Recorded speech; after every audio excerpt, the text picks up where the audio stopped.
My mother was the oldest of 3 girls, and she told me that she had once asked her father if he was sad that he only had girls. My grandfather told her no.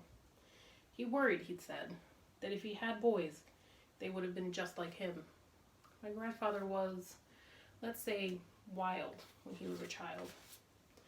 My grandfather, John Gemmell, was a hellion growing up, but he became a man who worked hard and cared for his family, sometimes to the detriment of himself.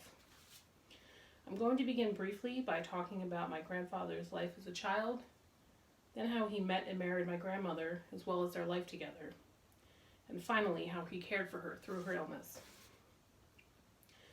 My grandfather was born in 1928, the youngest of 2 children. His older sister Ruth was often tasked with babysitting him. Being that my grandfather was often getting into trouble and playing pranks, this wasn't always easy. On one occasion, my mother recalled to me, my grandfather did something so bad that his sister slapped him across the face. He in turn hit her back, which his father was not happy about, at all. The conversation goes as follows. You don't ever hit a woman, but she hit me first. You don't ever hit a woman.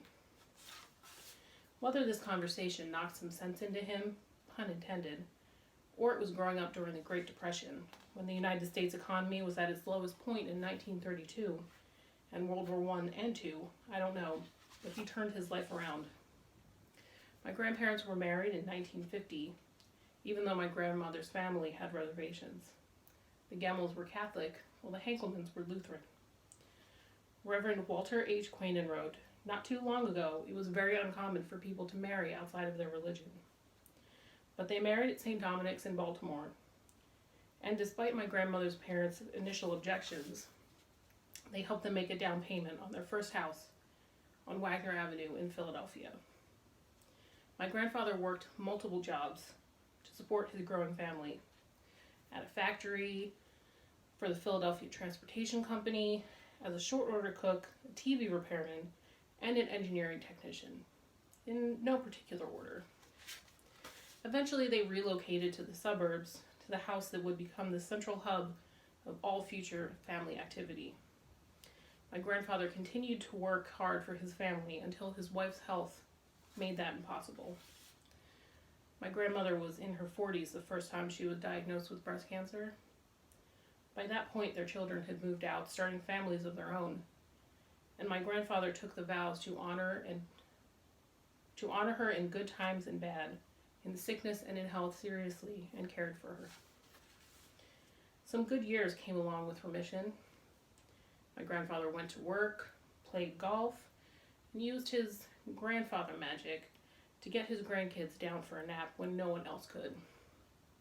In 1995, however, cancer came back. My grandfather retired and cared for his wife full-time. My grandmother went into remission again, but chemo and pneumonia took their toll. We lost her the following January. Though my grandfather was still a pillar of strength for my family, he was never quite the same. He joked and smiled and laughed, but losing the love of his life took its toll. Today I shared with you details of my grandfather as a child, as a young man just starting a family, and lastly, as a husband caring for his wife. I guess you're wondering why I asked you all here today. These are words I heard a lot growing up. Every time my family got together, at some point during the gathering, my grandfather would speak these words. It's a tradition that has lasted even now that he's no longer with us. I hope that after this, you won't be wondering why I asked you here today. I hope that you'll remember something about John Gemmell after this speech and this class is over. Thank you.